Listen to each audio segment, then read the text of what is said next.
Baiklah teman-teman, perkenalkan, nama saya Albert atau Moinata. Biasa saya bisa dipanggil Albert.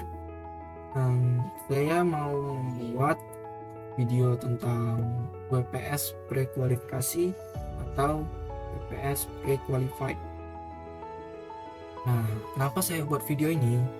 Saya buat video ini untuk pemenuhan tugas mata kuliah Welding Code dengan dosen pengampunya Pak Nurman Pamungkas. Ya, saya adalah mahasiswa Politeknik Negeri Batam, jurusan Teknik Mesin, konsentrasi welding. Oke, WPS ini saya buat menggunakan standar AWS D1.1 yang versi 2015 ya. Langsung saja diawali dengan company name-nya PT Gilges, welding prosesnya SMAW atau Sheet Metal Arc Welding. Karena ini WPS pre-kualifikasi, maka tidak menggunakan PQR atau Preliminary Qualification Record.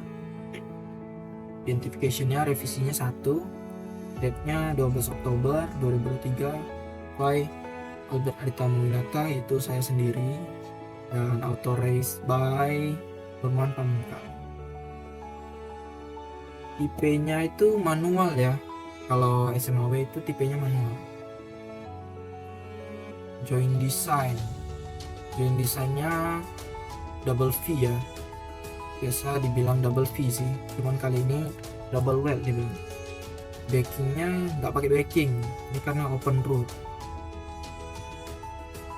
Root openingnya 0-3 mili, surface dimensionnya 0-3 mili juga.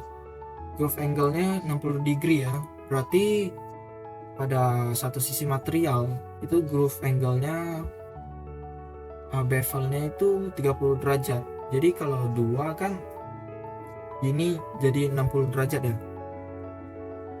Karena ini double V, maka dilakukan back gouging menggunakan carbon air gouging. Sebenarnya menggunakan gerinda bisa ya, cuman waktu yang dibutuhkan sangatlah lama dan proses panjang juga menggunakan gerinda.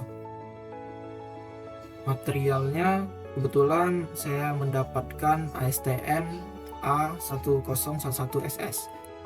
SS itu soft steel ya. Material ini ada di grup 1. Di grup 1. Nah, saya mendapatkan grade 5. Thicknessnya 18 mili. Karena ini flat, ya ini dikosongkan ya. Saya menggunakan viral metal dengan AWS specification A5.1, itu E7016 LB52U untuk root, menggunakan polaritas DCEN, dan E7018 LB52 dengan polaritas DCP. Karena ini SMAW atau Sheet Metal Arc Welding, ini nggak pakai shielding ya. Ini karena di electrode-nya udah ada flux. Preheat-nya 0 derajat. Ini bisa kita lihat di sini ya. ASTM A1011SS grade 45. Gimana dia ya? Ntar saya cari dulu. PM.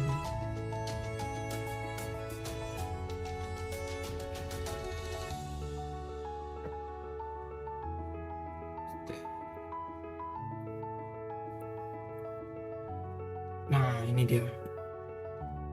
Ini ada di grup A dengan tebal,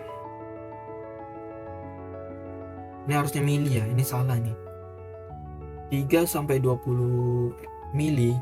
Itu preheatnya 0 derajat dan minimal interpassnya juga 0 derajat. Nah, saya mau jelasin apa sih itu preheat, apa sih itu interpass.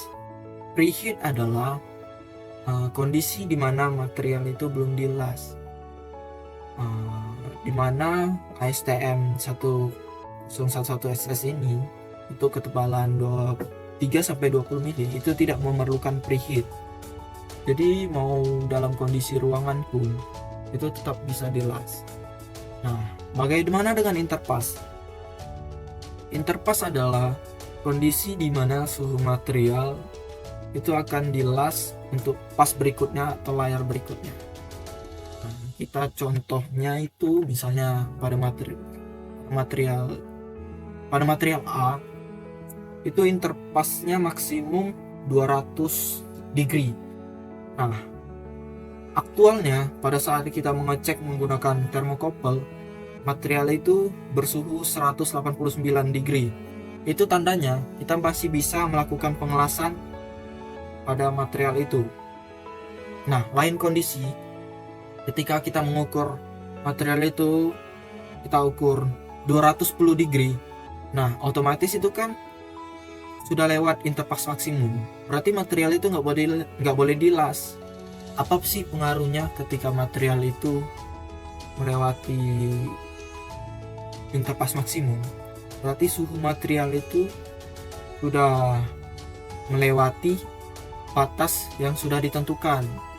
Pengaruhnya adalah material itu kekuatannya melemah. Nah, heat input yang diberikan juga semakin tinggi. Itu adalah penjelasan tentang preheat dan interpas. Untuk AWS pre-qualified-nya nggak ada interpas maksimum ya, jadi saya bikinnya 150 aja karena 150 ini masih batas wajar ya untuk ketebalan 15 mili. Nah, posisinya saya bikin 2G atau horizontal. Ini nggak saya isi karena posisinya horizontal. Transfer modelnya enggak. Current, current yang polaritas yang saya gunakan adalah DCEP dan DCN. Untuk welding proses seperti SMAW itu menggunakan constant current, yaitu currentnya selalu konstan. Yang constant current setahu saya ada SMAW dan GTAW, sedangkan yang constant voltage itu ada PAW, DMAW. Saya kira masih banyak, cuman yang saya tahu itu aja. Tekniknya bisa stringer atau weaving. Stringer itu adalah teknik mengelas yang ditarik saja atau tanpa diayun. Sedangkan weaving adalah teknik mengelas yang mengayun, bisa zigzag atau segitiga atau bulat-bulat tergantung operator lasnya. Multipass or single pass. Ini multipass ya. Karena kalau bukaan bevel 60 degree ini susah mau single pass nih, kemungkinan sangat lebar ya.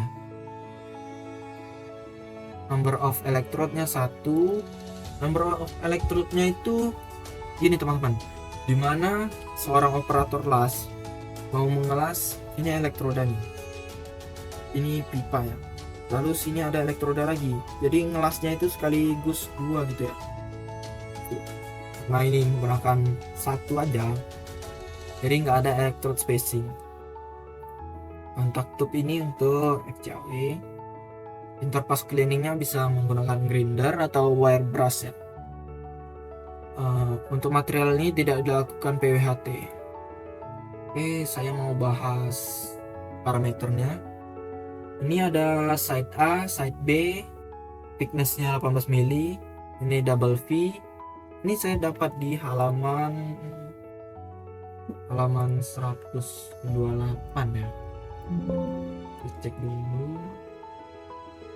Apa sih itu BU3B? BU3B itu, B itu untuk butt joint, U itu unlimited thickness CJP atau complete joint penetration. 3 double V. Ini double V ya. Ini double V nih. Mana dia? Aduh, hilang pula. Nah, ini dia double V.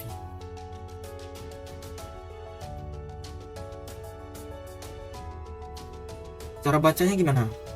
A ini adalah bukaan, bisa kita lihat di ini 60 degree, dan R ini adalah root face.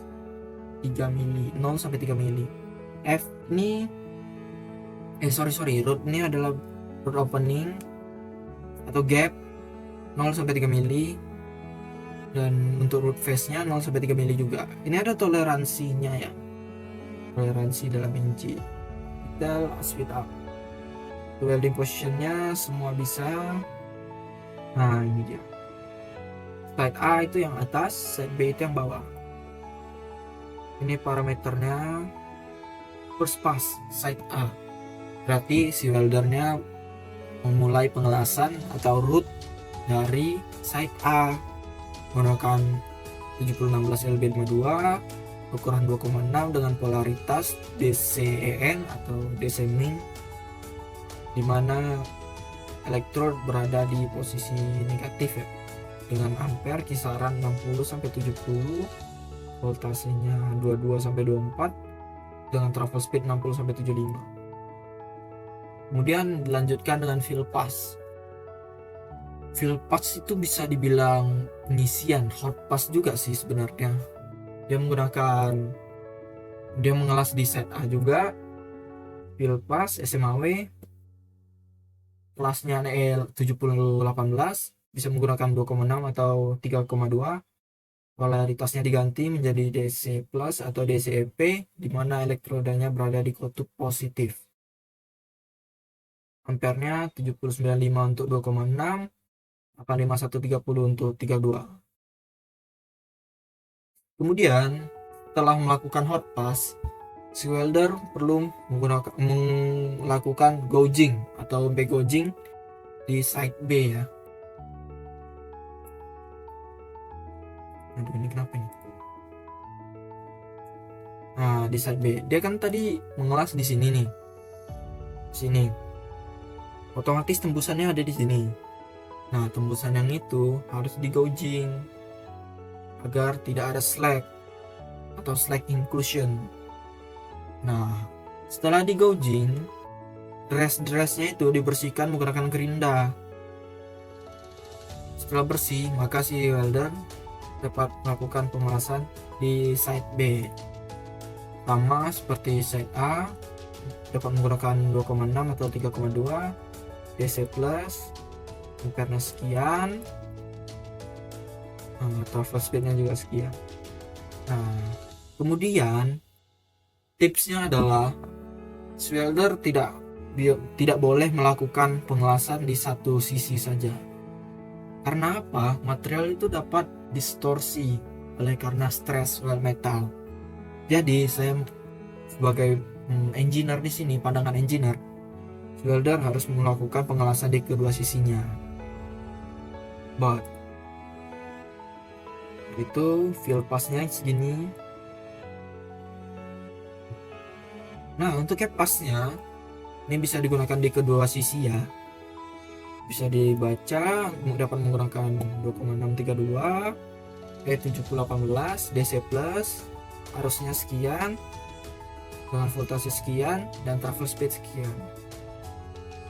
Saya mau bahas head input, tapi di AWS D1.1 nggak ada head input. Sekilas saja, untuk mencari head input kita dapat mengkalkulasikan aktualnya dengan menghitung ampere dikali voltage dikali 0,06 dibagi full speed. Nanti jatuhnya itu head inputnya itu kilojoule per milimeter. Baiklah, mungkin itu saja yang bisa saya bahas. Kurang dan lebihnya saya mohon maaf. Terima kasih.